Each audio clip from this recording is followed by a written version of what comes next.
From March 28th through the 31st, Nye County Sheriff's Office deputies made several arrests. On March 28th, James Senary was booked into the Nye County Detention Center for a revoked own recognizance release after violating his release conditions for a DUI third by consuming alcohol. Terry Bausback was arrested for possession of a stolen vehicle after Nye County Sheriff's Office deputies assisted Lyon County with an investigation that led them to an address on Wilson Road in Pahrump.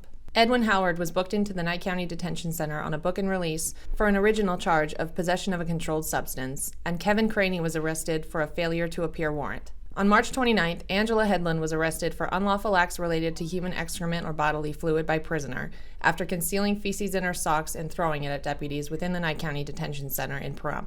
Justin Waxler was booked into the Pahrump Detention Center on a book and release for an original charge of 4 counts of sexual assault on a child less than 14. Kayla Cochrell was arrested for domestic battery in Tonopah, and Justin Kurpiel was arrested for 2 misdemeanor and 2 felony failure to appear warrants. Jose Flores was arrested for destruction of property while confined in the Pahrump Detention Center after throwing a tablet against the wall, door, and off the top tier of his assigned housing unit. Cody Johnson was booked into the Pahrump Detention Center on a book and release for an original charge of conspiracy to prevent a person from testifying.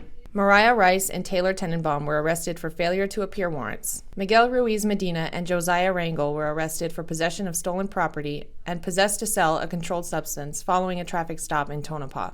On March 30th, Deanna Mackay was arrested for possession of a gun by a prohibited person, child abuse, discharging a gun within a structure or vehicle, discharging a gun where a person might be, draw a deadly weapon in a threatening manner, and conspiracy to commit a non-felony crime. Mackay was arrested after deputies investigated a weapons offense on Atkinson Street in Pahrump, which revealed that Mackay discharged a firearm from within her vehicle while driving past the victim's house. The passenger of her vehicle, Mark Peck, was also arrested following this investigation for possession of a gun by a prohibited person and conspiracy to commit a non-felony crime. On March 31st, Robert Taylor was arrested for assault with a deadly weapon, and Leslie Graham was arrested for conspiracy to violate the Uniform Controlled Substance Act and possess to sell a controlled substance. Cherish Orange, James Rose, and Mark Rates were arrested for failure to appear warrants, and Terrence Chess and Jason Garcia were arrested for probation violations.